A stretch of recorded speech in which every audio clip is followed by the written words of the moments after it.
우리가 함께 볼 말씀은 빌레몬서 1장 1절에서 7절 말씀 같이 보겠습니다. 빌레몬서 1장 1절에서 7절 말씀 교독합니다. 제가 먼저 1장 1절 말씀, 여러분 2절 말씀, 7절까지 교독하겠습니다.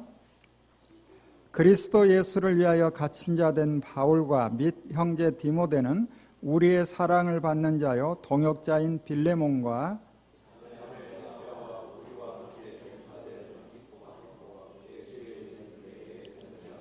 하나님 우리 아버지와 주 예수 그리스도로부터 은혜와 평강이 너에게 있을지어다.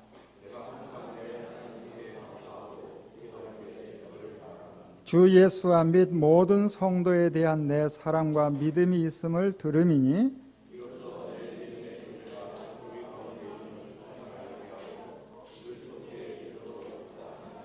같이 있습니다. 형제여 성도들의 마음이 너로 말미암아 평안함을 얻었으니 내가 너의 사랑으로 많은 기쁨과 위로를 받았노라. 아멘.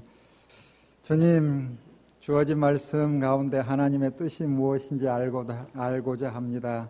우리 마음에 잘 새겨지게 하시고 귀한 말씀이 우리의 삶 가운데 그대로 드러나게 하옵소서.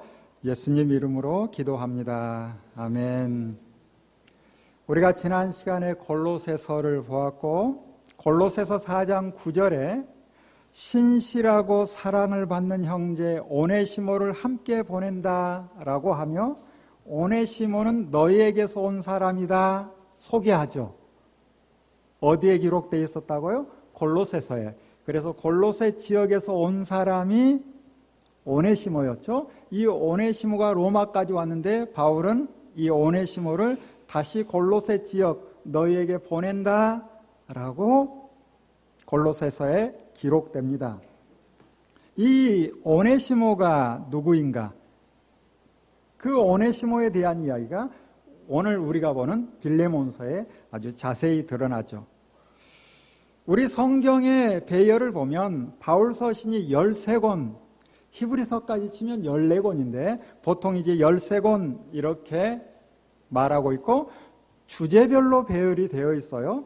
로마서부터 시작해서 데살로니가 후서까지 총 9권을 각 지역 교회에 쓴 편지이기에 교회 서신이라고 부르죠. 로마서, 고린도전서, 고린도후서, 갈라디아서, 에베소서, 빌립보서, 골로새서, 데살로니가 전서, 후서 이 순서입니다.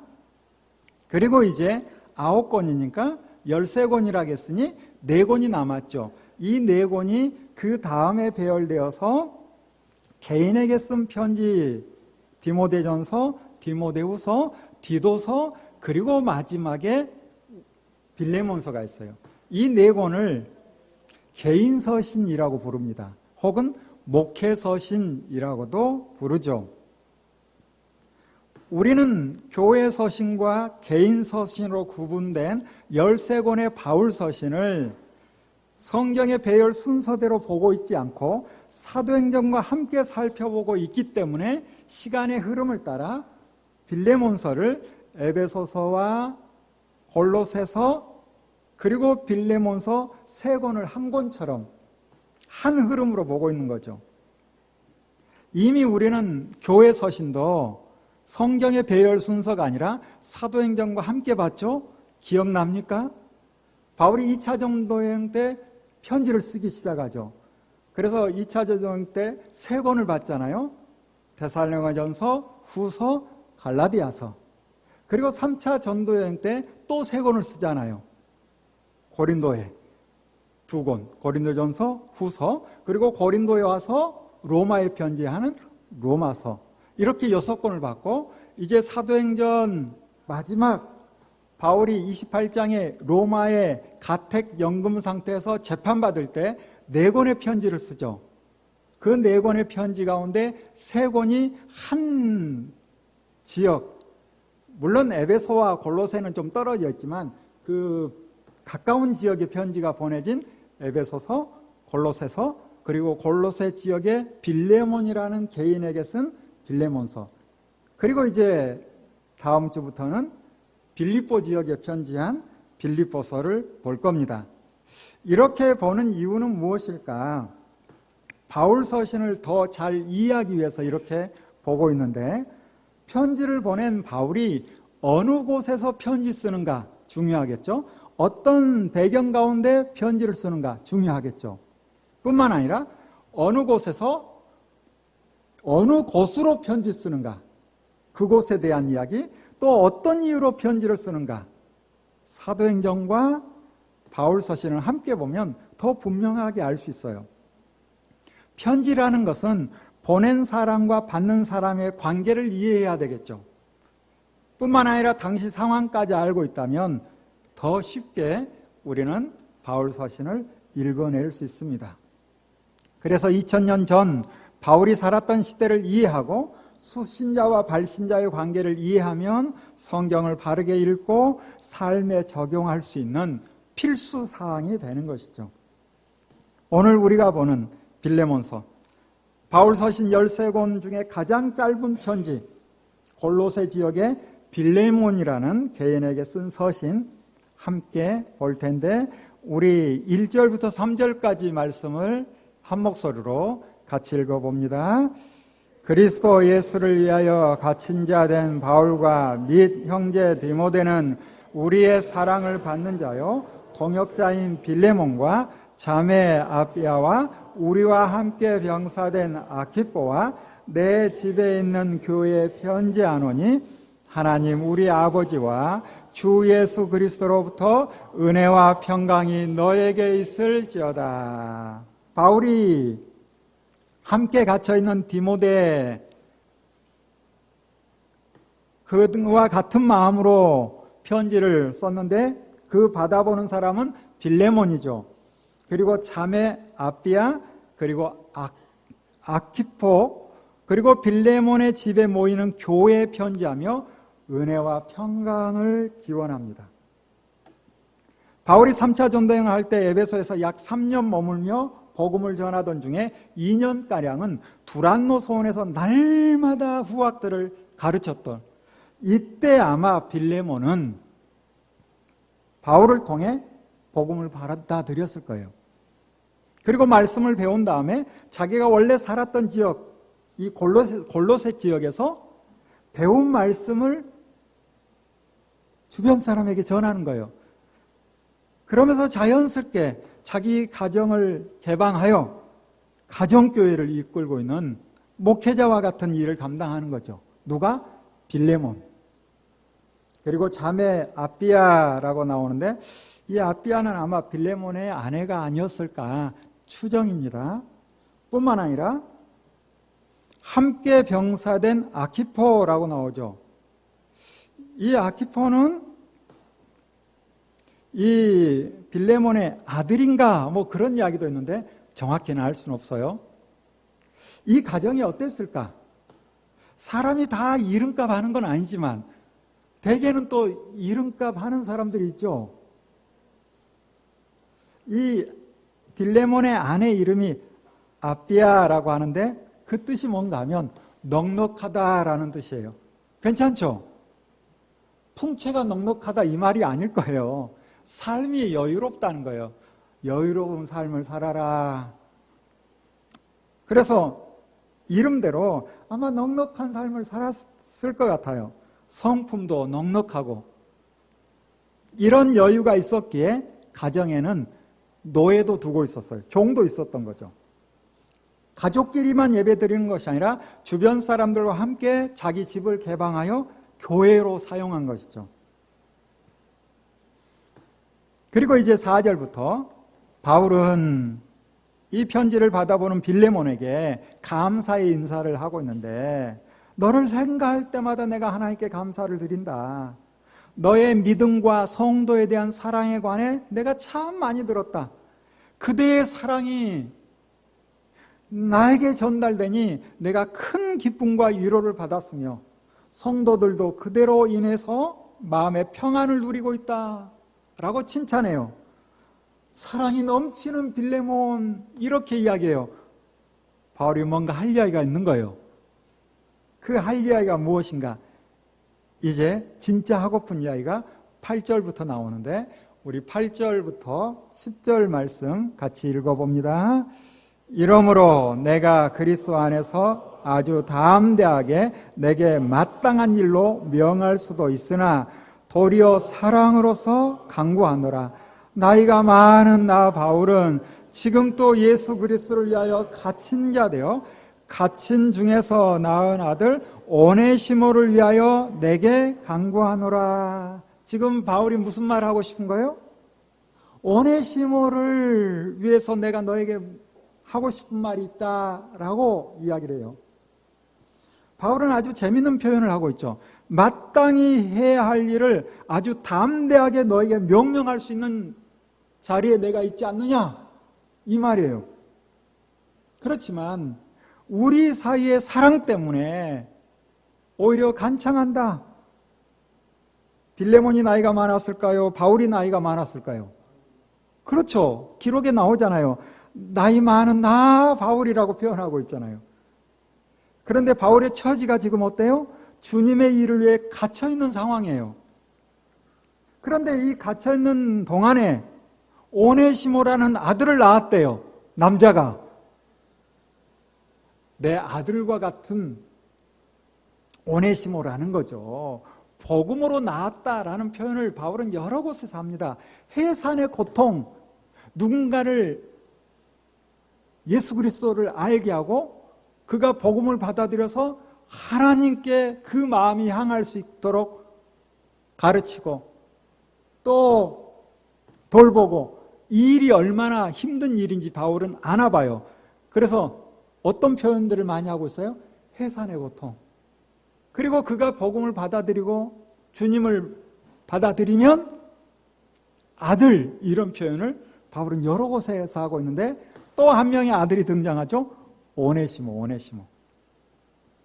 바울이 골로새 지역 목회자인 빌레몬에게 편지를 쓴 이유가 이것입니다. 무엇이에요? 오네시모를 용서하라 라는 내용이에요. 아니, 오네시모가 뭘 잘못했는데?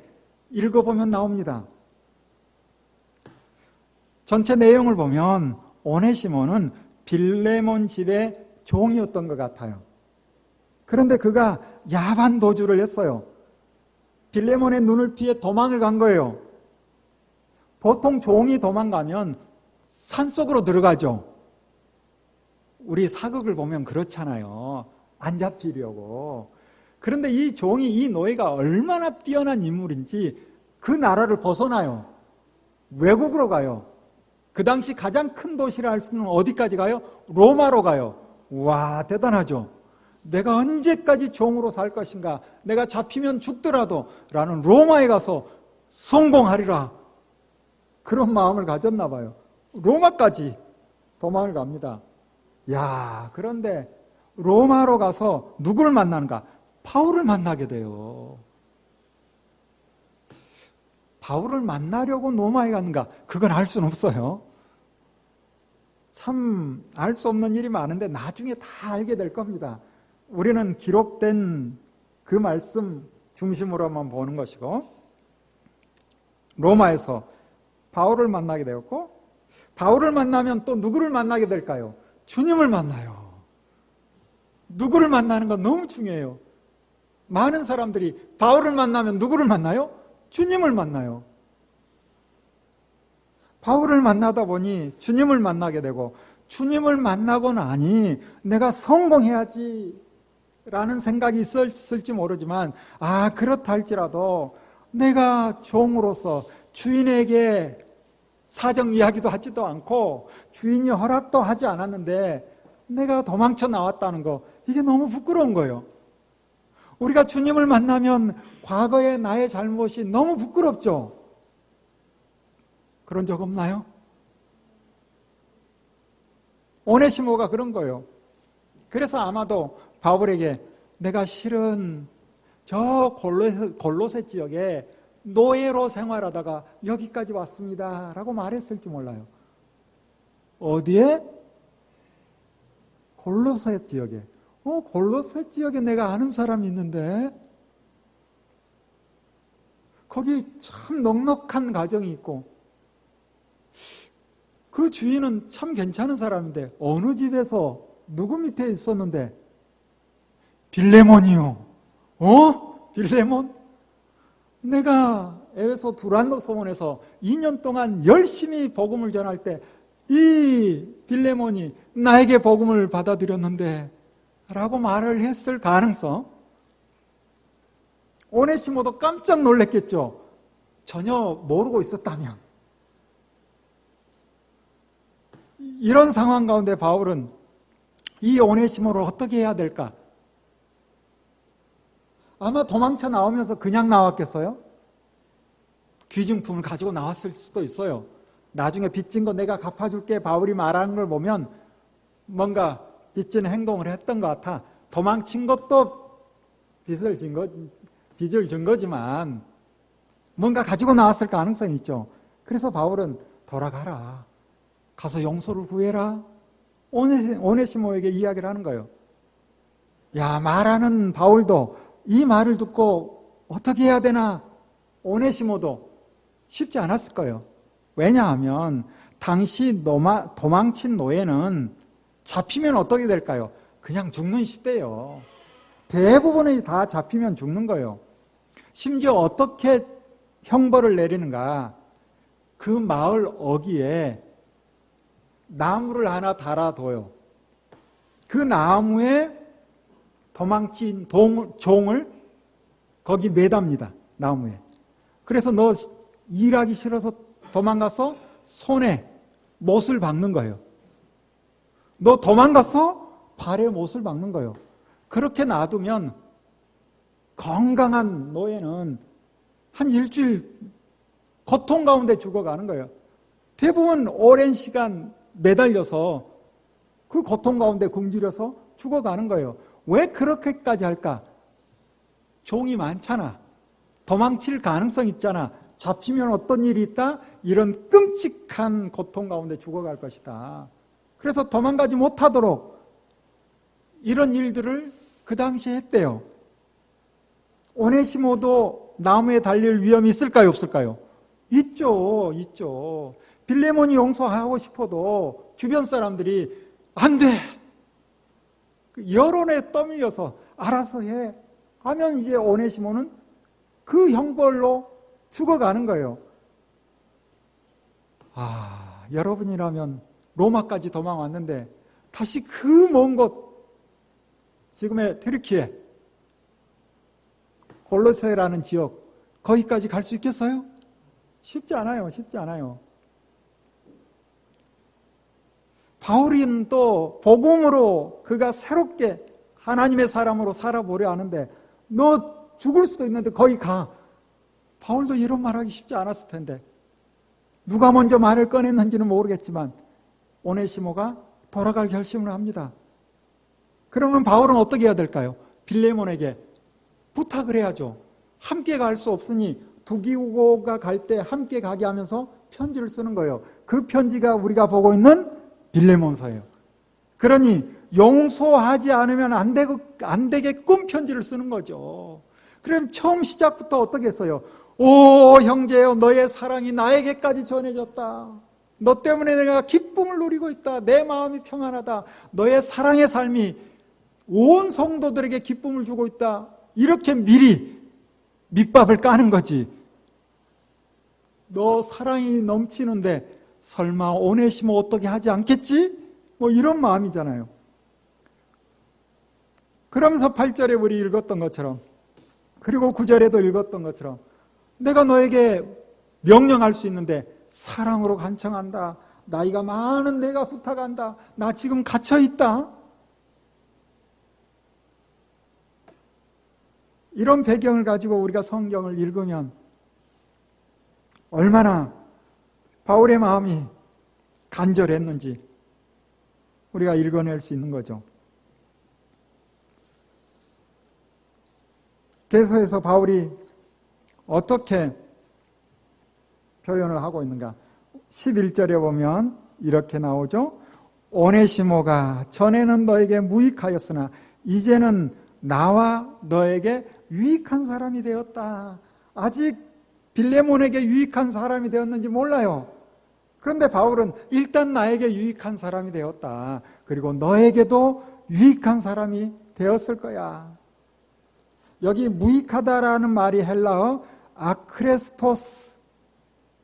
유익하다는 말은 유크레스토스. 아크레스토스, 유크레스토스. 한 글자만 딱 다른데 원래 오네시모라는 뜻도 유익하다라는 의미를 담고 있어요. 그래서 오네시모가 그동안 이름값을 못했잖아. 어찌 보면 그동안 오네시모는 무익했을지 모르지만 이제 쓸모있는 유익한 사람이 되었다. 바울은 오네시모를 갇힌 중에 낳은 아들이며 나에게 유익한 나의 신복이다 라고 표현합니다. 신복이라고 번역을 했는데 좀 아쉽긴 해요. 신복은 무슨 말이에요? 믿을 수 있는 부하라는 뜻이에요. 원어를 보면 스플랑크논이라는 단어인데 이 단어는 나의 심장, 나의 마음, 나의 사랑 이런 뜻이에요. 바울은 오네시모를 어떻게 생각하는 거예요? 나의 심장이라고 표현할 정도로 곧 내 자신이다 이 말이에요. 오네시모는 곧 나다. 그러므로 오네시모를 어떻게 대해라? 나처럼 대해라. 이렇게 편지를 써주는 거예요. 용서하지 않으면 안 되게끔, 용서할 수밖에 없게끔 지금 바울이 편지를 쓰는 거죠. 우리 13절, 14절은 같이 한번 읽어볼까요? 13절, 14절 같이 읽습니다. 그를 내게 머물러 있게 하여 내 복음을 위하여 갇힌 중에서 내 대신 나를 섬기게 하고자 하나 다만 내 승낙이 없이는 내가 아무것도 하기를 원하지 아니하노니 이는 너의 선한 일이 억지같이 되지 아니하고 자유로 되게 하려 함이라. 빌레몬에게 지금 무슨 말을 하는 거예요? 빌레몬, 너는 나를 위해 시중도 들어주지 않지만 오네시모는 내 마음을 잘 알고 나를 섬겨줄 사람이다.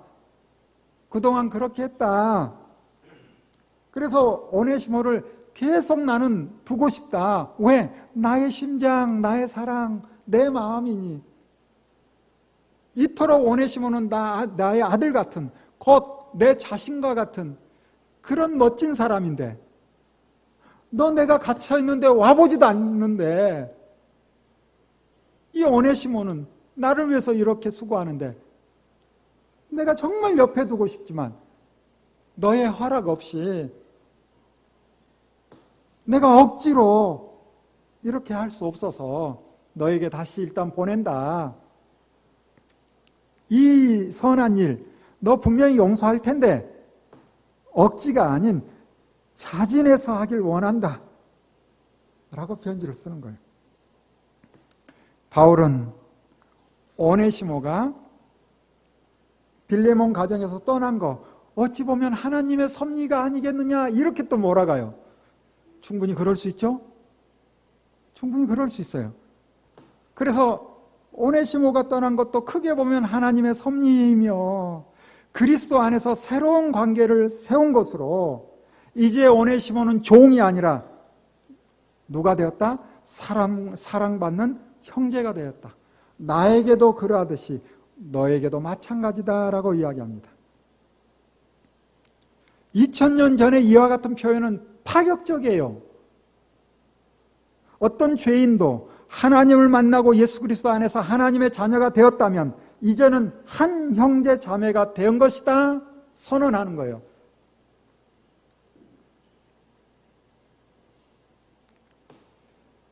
어떤 사람이든 오네시모처럼 과거의 잘못을 인정하고 죽음의 형벌까지도 달게 받겠다고 하면 그 전에 어떤 관계였든지 상관하지 않고 이제는 주님 안에서 한 형제 자매가 된 것이죠.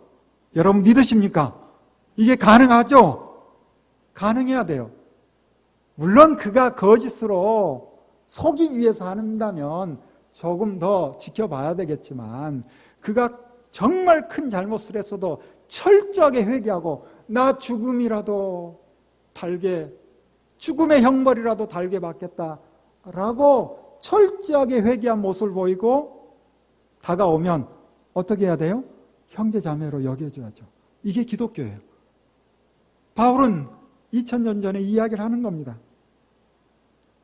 2000년 전 바울의 이 선포는 이후에 모든 그리스도인에게 큰 울림을 주었어요. 미국의 제16대 대통령 누구죠? 링컨. 그렇지. 빌레몬서를 읽으며 깨달은 바가 있어요. 자유와 노예가 함께 있는 나라는 없다. 그리고 노예 해방운동을 시작한 것이죠. 바울은 종이나 자유인이나 남자나 여자나 유대인이나 헬라인이나 누구나 그리스도와 합하여 세례를 받은 사람은 그리스도 예수 안에서 하나가 되었다 선언합니다. 그리고 그 대표적인 실제가 빌레몬 가정의 종이었던 오네시모였고, 바울은 빌레몬에게 행동으로 보여달라라고 지금 부탁하는 거예요. 우리 17절, 18절 같이 읽어봅니다. 그러므로 내가 나를 동역자로 알진대 그를 영접하기를 내게 하듯 하고, 그가 만일 내게 불의를 하였거나 내게 빚진 것이 있으면 그것을 내 앞으로 계산하라. 바울은 빌레몬에게 종이었던 오네시모를 누구처럼 대해달라? 나처럼 대해달라라고 부탁해요. 뿐만 아니라 그가 너에게 손해를 끼친 것에 대해서 내가 대신 갚아줄 테니 일단 내 앞으로 달아놔. 바울도 참 대단한 분이죠. 바울이 얼마나 오네시모를 아꼈으면 이렇게까지 말할까요? 바울이 이렇게까지 오네시모를 아끼는 것은 오네시모도 사랑받을 가치가 충분한 사람이었겠죠. 여러분 다시 한번 생각해 봅시다. 도망간 종이 주인에게 돌아간다. 죽음을 각오하고 가는 거예요. 쉬운 일이 아니잖아요. 죽을 수 있는데 죽더라도 자신의 죄를 인정하고 용서를 구하기 위해 로마에서 골로새까지 간다. 그러하기에 바울은 이 오네시모를 보며 대속의 정신으로 내가 오네시모의 짐을 대신 지겠다 라고 빌레몬에게 말하는 죠. 이어지는 19절에서도 오네시모가 빚진 것을 내가 갚아주겠다 친필로 쓰죠. 여기 19절만 친필인지 빌레몬서 짧으니까 전체가 친필인지 알 수는 없지만 바울이 사인을 하는 거예요. 내가 갚아주겠다. 그러면서 한마디 덧붙이죠. 실은 그대가 빌레몬 너는 지금 이 자리까지 온 게 너의 노력? 나에게 그게 아니라 나에게 빚진 거 아니야? 너 복음을 받아들이고 하나님의 자녀가 되었다는 거 하나님의 은혜지만 내가 복음을 전한 거잖아. 그렇지만 그런 이야기 굳이 하지 않겠다라고 글로 남기죠. 그러면 말을 안 한 거예요, 한 거예요. 참 재밌죠? 바울이 아주 다양하게 재밌는 표현을 통해서 용서하지 않으면 안 되겠군. 지금 편지를 써가는 거예요. 요즘 같으면 전화 한 통 해도 되겠지. 바울이 빌레몬에게는 스승과 같은 존재니까 전화해서 날쌔 잘 있는가? 그 오네시모 여기 왔는데 용서해. 그래도 될 것 같은, 그래도 큰 문제 없을 것 같은. 그렇지만 내가 누군가의 스승이라 할지라도 이렇게 강압적으로 해서는 안 된다는 거예요. 지금 바울은 어떤 선한 일도 억지로 해서는 안 된다는 거예요. 그래서 오네시모를 보내고 또 정성껏 재치 있게 또 글을 써서 용서해달라 정중하게 부탁을 하는 거죠.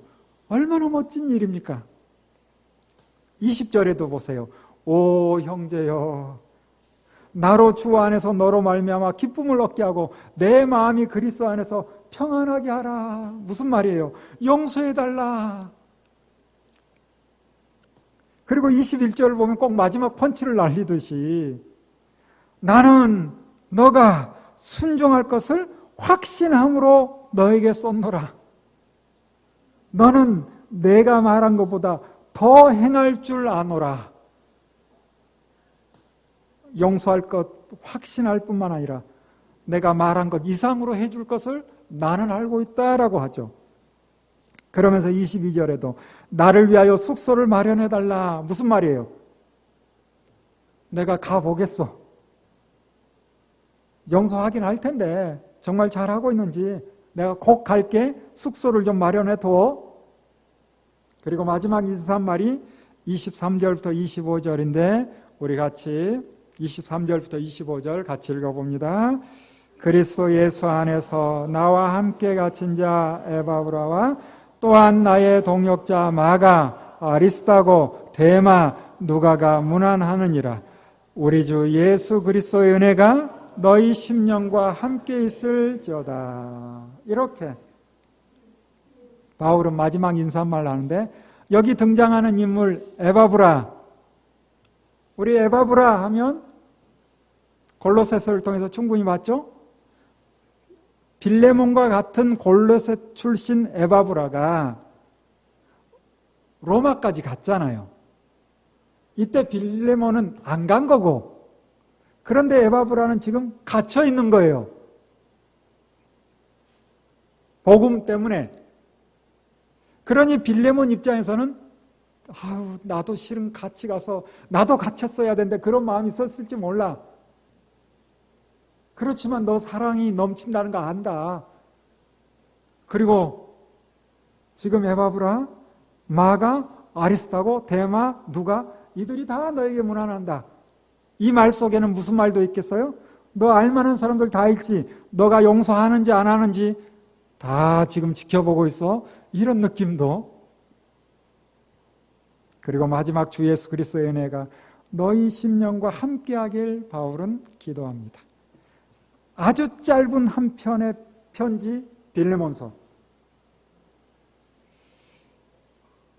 그 시대 빌레몬 그리고 그 시대 여러 사람들에게 이 빌레몬서의 말씀이 정말 중요한 말씀이었겠지만 오늘 우리에게도 너무 중요한 말씀이 아닐까. 자, 우리 하나 생각해 봅시다. 빌레몬이 이 편지를 받아본 후에 오네시모를 어떻게 했을까요? 용서했을까요? 용서했겠죠. 용서하지 않았다면 이 편지가 남아 있었겠습니까? 성경의 기록은 없지만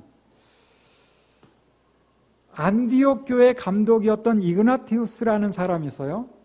그 이그나티우스의 편지 가운데 오네시모라는 사람이 등장해요. 이 골로새와 가까운 지역이 에베소라고 이야기했죠. 이 에베소 교회 감독이 있는데 오네시모가 감독이 되었다라는 편지 글 속에 등장해요. 그 오네시모가 아마 빌레몬서에 등장하는 오네시모였을 것이다. 대부분 사람들이 초대교회에서부터 계속 전승되어 왔기 때문에 우리도 받아들일 수 있지 않을까. 종이었는데 로마까지 갔다. 대단한 인물이에요. 뿐만 아니라 로마에서 바울을 통해서 복음을 받아들이고 다시 골로새까지 와서 용서를 구했다. 대단한 인물이에요. 그래서 그가 에베소 교회 감독이 되지 않았을까. 빌레몬서 정말 아름답고 재치 있는 편지, 우리에게 깊은 교훈을 줍니다. 복음을 받아들인 사람이 어떻게 살아야 할 것인가를 다루고 있죠. 용서가 무엇인가도 다루고 있죠. 여러분, 내가 복음을 받아들였다면 나에게 잘못한 사람, 그 잘못한 사람이 나에게 와서 진심으로 사과하면 우리는 그를 마음으로 받아들이고 용서할 수 있는가? 여러분, 그렇게 살아오고 있죠? 잘 안 되나요?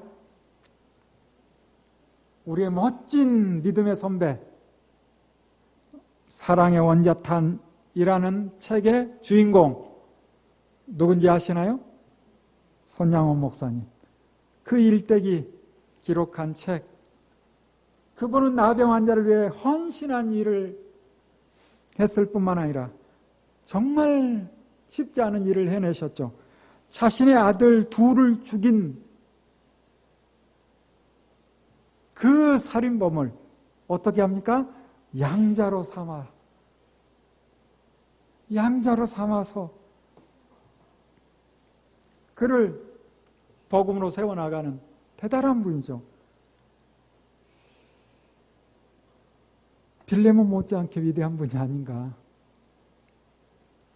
오네시모라는 종이 복음을 받아들이고 바울은 그 사람의 가치를 발견하고 대속의 정신으로 전면에 나서고, 오네시모는 자신의 죄를 용서받기 위해 죽을 수 있는 자리까지 나가고, 빌레몬은 자신에게 손해를 끼쳤지만 주님의 사랑으로 용서하는 아름다운 이야기.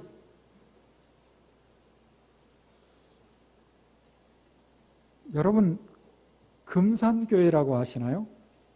금산에 있을 거라고 생각하는 사람이 의외로 있어요. 김제에 있습니다. 김제에. 기회가 되면 한번 가볼 필요가 있어요.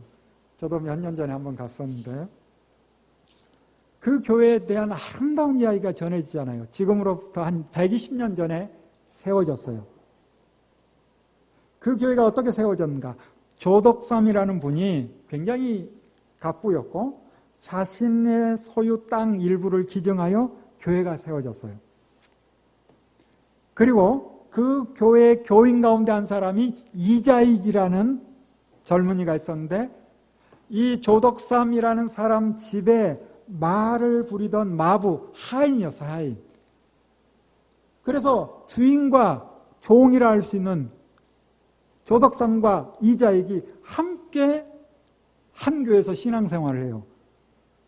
어느 정도 시간이 지나서 교회 일꾼이 필요해서 장로 임직 투표를 합니다. 자, 누가 됐을까요? 우리 같으면 무조건 조덕삼 찍겠죠.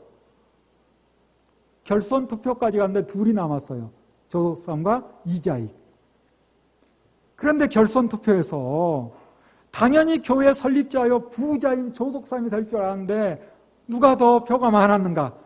그 집의 종 마부였던 이자익이 장로로 선출됩니다. 찍었던 사람들도 뻘쭘했을 거야. 이 조덕삼이 얼마나 멋진 분인지 그 어색한 분위기 가운데 한마디 하는 거예요. 이 결정은 하나님이 내리신 결정이니 이자익 장로를 받들어 열심히 교회를 섬기겠습니다 라고 이야기해요. 얼마나 멋집니까? 그리고 이제 나중에 또 시간이 흘러서 조덕삼 이분도 장로가 되죠. 그리고 이자익이라는 장로는 조덕삼 이분의 도움으로 신학을 공부하게 돼요. 목사가 돼요. 그런데 이 조덕삼 장로님이 이 이자익 종이었던 이분을 목사가 되고 나니 자신이 섬기는 교회 담임 목사로 모십니다. 교인들도 받아들이고. 이 이자익 목사님은 우리 교단에 3번이나 총회장이 되신 분이에요. 얼마나 아름다운 이야기입니까? 기회가 되면 김제 한번 가보세요. 가면 꼭 금산교회를 둘러보세요. 지금도 그 기역자 형태의 교회가 그대로 보존되어 있습니다. 우리는 빌레몬서를 통해 다른 사람을 용서하는 것도 배우지만 또한 다른 사람에게 피해 준 일이 있다면 반드시 용서를 구하고 죄의 값을 지불해야 된다라는 것도 배워야 합니다. 주님께 용서받았다고 생각하고 다른 사람에게 잘못한 것을 나는 주님께 용서받았으니까 상관없어 하고 덮어버리는 거, 이거 기독교 아닙니다. 기독교인들이 잘못 말하고 행동하는 것이 믿지 않는 사람들에게 기독교는 저런가 보다라고 오해하는 일이 있어서 여러 예술 작품 속에 기독교인들의 잘못된 행태들이 드러나는데 우리의 잘못이 맞지 성경이 그렇게 말하고 있지는 않아요. 우리 빌레몬서 함께 본 것처럼. 사람을 함부로 대하고 하나님께만 잘하면 하나님이 좋아하실 거라는 이상한 생각, 하나님의 뜻이 아닙니다. 마태복음 5장에 주님이 하신 말씀, 예물을 제단에 드리려다가 거기서 내 형제에게 원망 들을 만한 일이 있는 것이 생각나거든 어떻게 하라고 그래요? 예물을 제단 앞에 두고 먼저 가서 형제와 화목하고 그 후에 와서 예물을 드리라. 주님께서 하신 말씀이죠. 예배가 중요해요. 그런데 오직 예배 드리는 그 시간에만 맞춰져 있다면 성경의 하나님을 오해하는 거예요.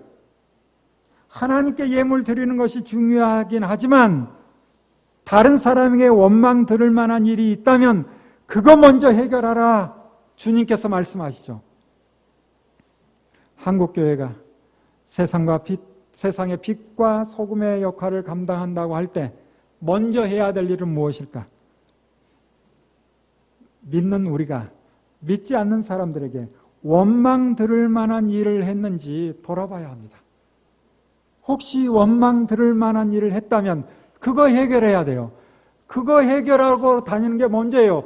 예수 천당 불신 지옥 말하기 전에 다른 사람에게 불편함을 끼쳤다면, 원망 들을 만한 일을 했다면 그거 먼저 해결해야 되는 거예요.